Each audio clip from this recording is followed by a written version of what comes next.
Ito ho ay nagsalita na yung isang magaling at kilalang abogado na siguro kayo ho yung ating mga kababayan na madalas po nyo napapakinggan at ito rin po yung ginagawang basihan ng mga abogado na may kinalaman sa pagtalakay dito po sa impeachment laban po kay VP Sara Duterte. Yung marinig nyo yung kanilang binabanggit yung ruling na yung Francisco ruling no versus House of Representatives. Yan po yung may kinalaman sa impeachment noon ni Chief Justice Hilario Davide.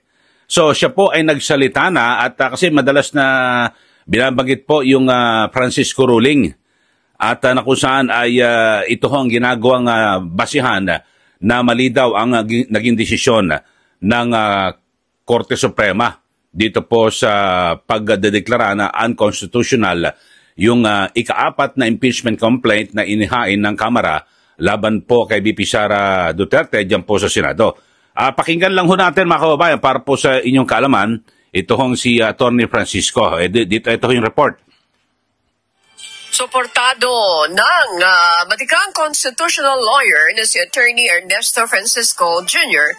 ang desisyon ng Supreme Court kaugnay ng impeachment case ni Vice President Sara Duterte na inihain sa Kamara. Ang ginawaan niya ng hukuman na paglalabas ng panuntunan o requirement sa impeachment proceedings ay pagwawasto lamang sa pagkakamali ng Kamara. Si Attorney Francisco ay bahagi sa makasaysayang kaso ng Francisco versus House of Representatives kaugnay ng inihaing impeachment complaint kay dating Chief Justice Hilario Davide noong 2003. Dagdag pa nito, hindi totoo ang sinasabi ng mga kritiko o tumutuligsa sa hukuman na nagkaroon ng judicial overreach o nakialam ang kataas-taasang hukuman sa trabaho ng Kamara. Paliwanag nito ang alituntunin o rules ng House of Representatives ay saklaw ng hukuman kapag may nakitang paglabag sa konstitusyon. Ang ginawa lamang ng Supreme Court dito ay inilahad nila ng malinaw kung ano yung dapat gawin. At yan ay nasa karapatan, tungkulin at obligasyon ng Korte Suprema batay sa ating saligang batas. Wala akong nakikitang overreach. Okay, so yun ho at siguro narinig nyo rin ho mismo yung mga tumutuligsa dito po sa Korte Suprema na mali raw ang desisyon. Madalas ho natin mapakinggan, di ba? Francisco ruling. Yan po. At, di ba, siguro napapakinggan nyo rin ako, mismong yung House of Representatives, kanilang binabanggit din yan, yung Francisco ruling. Pero, ang binabanggit ho ay magkaiba ng set of facts dito ho. Yung pinakalaman. At kasi dito ho, mga kababayan, ay parang ang sabi ho rito sinadya raw po yung yung talagang i-delay at wag isumite yung una hanggang pangatlong impeachment case kundi yung pang-apat. Ito pakinggan pa natin yung mga dagdag ho na mga paliwanag ho dyan. Importante ho ito mga kababayan na inyo pong maintindihan at dahil sa ngayon naghain na po ng motion for reconsideration ang House of Representatives na kung saan ay nais po nilang pabaliktarin ito hong kanilang naunang kaso. Na base ho sa mga kasaysayan, unanimous po ang decision, mukhang malabo po. Pero ito, pakinggan ho natin yung mga dagdag na mga paliwanag ni Atty. Francisco. Importante ho ito, mga kababayan. At para help us understand why the doctrine of operative fact does not apply in this case, which essentially states that even while the law or the Supreme Court declares it as null and void, the past actions done in good faith may still be considered valid. Precisely. It was not done in good faith. There was a deliberate act on the part of the House to sit on valid impeachment complaints filed by citizens and endorsed by members of the House. And worse, those who endorsed these 3 impeachment complaints filed by citizens later signed the 4th impeachment complaint. That's another technicality. You see, we would not have any problem if the House just followed strictly what is provided in the Constitution and in the Francisco ruling. Had they been in good faith, then that Francisco ruling would have been followed and maybe by this time, Senate is already conducting a trial. But it's so hard, right, Attorney Luwing, when you're arguing... Okay, so yan ho ang binabanggit ho ni Attorney Francisco na kung saan ay ito hong ginawa po ng House of Representatives ay sinadya. Parang talagang sinadya na i-delay at ipitin yung mga naunang impeachment at ipinasok nga yung pang-apat na kung saan ito po ay mali. At nagdeklara po ang Korte Suprema kasi iba ho yung nangyari sa kanyang kaso laban po dito yung kanyang kaso sa Supreme Court. So magkaiba ho mga kababayan. So ito ho ay ito madalas na ako na ngayon ko lang napakinggan ho itong si si Attorney Francisco kasi at least ngayon lang ho siya lumutang at nagpapa-interview kasi madalas mabanggit yung kanyang pangalan ng kahit na sino. Francisco ruling versus House of Representatives. Ito pero sabi niya magkaiba. Ito pagpatuloy ho natin yung pahayag ni Attorney Francisco, ito ha. Things like good faith or bad faith, faith is something intangible. And if this is procedural indeed, then how do we, argue it? Because it's something that, like it's so affected by personal biases, etc. It can be good faith or bad faith can be seen in the sequence of events. All we have to do is examine the facts.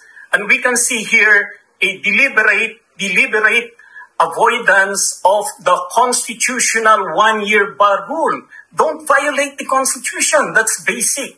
And there was a deliberate avoidance of the Francisco ruling. To make it simple, had they followed the Francisco ruling, all they had to do is that when the first impeachment complaint was filed on December 2, 2024, they should have included that in the order of business right away. The Secretary General has no discretion to sit on it.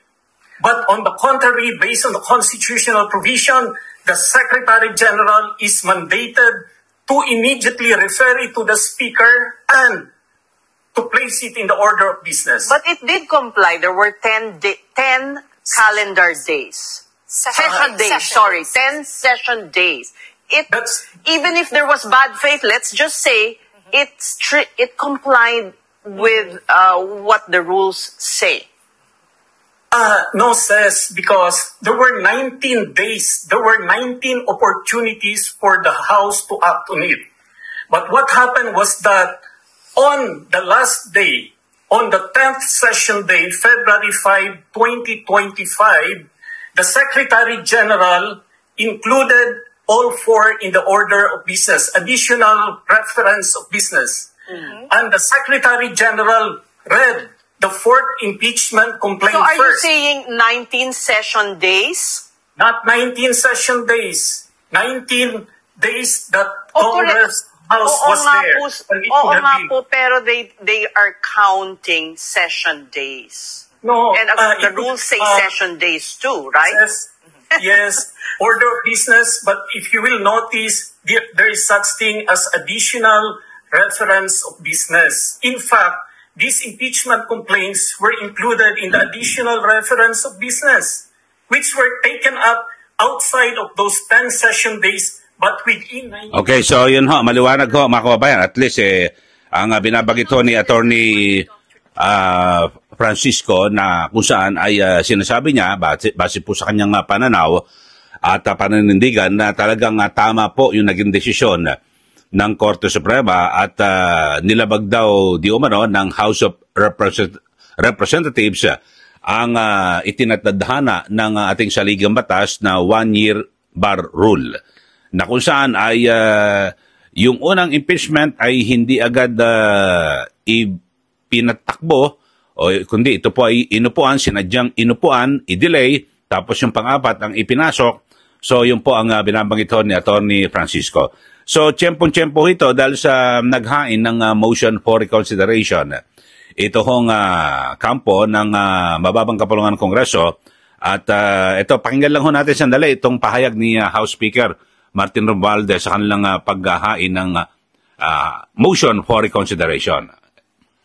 With full respect to the Constitution, in defense of institutional balance, and in the name of the Filipino people, the House of Representatives has filed a motion for reconsideration before the Supreme Court. This is not an act of defiance. It is an act of duty. We do not challenge the authority of the court. We seek only to preserve the rightful role of the House.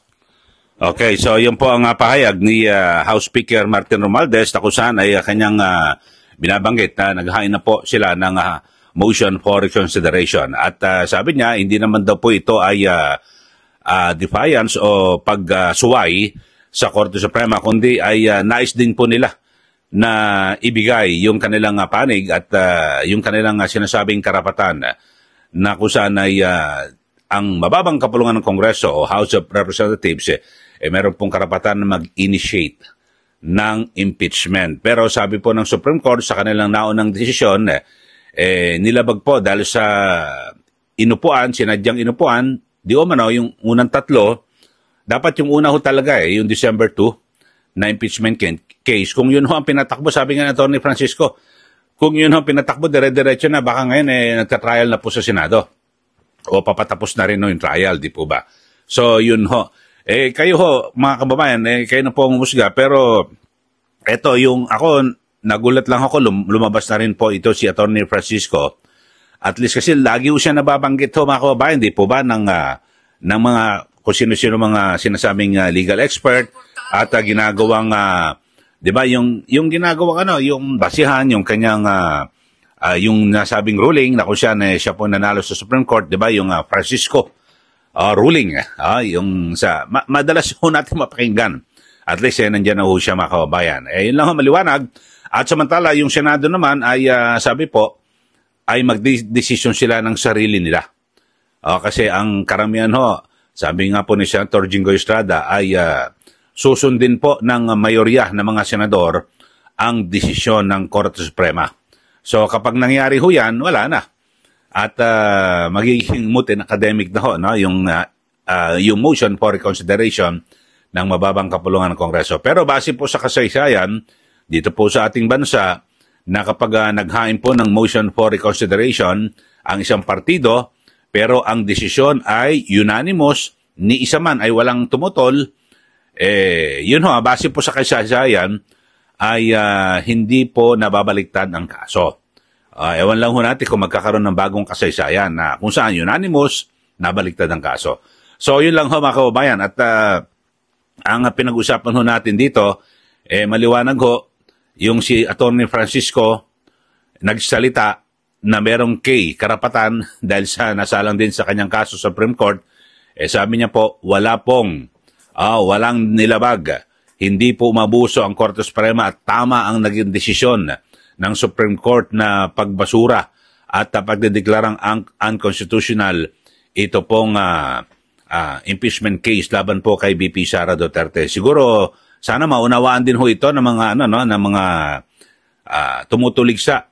At kung may question dito po sa Supreme Court, mayroon dyan mga retired justice, retired chief justice, meron ding ilang mga abogado na sinasabing sila po ay eksperto, pero pag tinignan mo ang nasa likod, background tingnan nyo, dilawan, o kaya alam nyo na, anti-Duterte. So dapat ho, malinis po, magbibigay ka ng iyong komentaryo, dapat wala kang pinapanigan na kampo, di po ba? Pero pag sinasabi mali ang Supreme Court, pero kasi nakapanig ka sa kabila.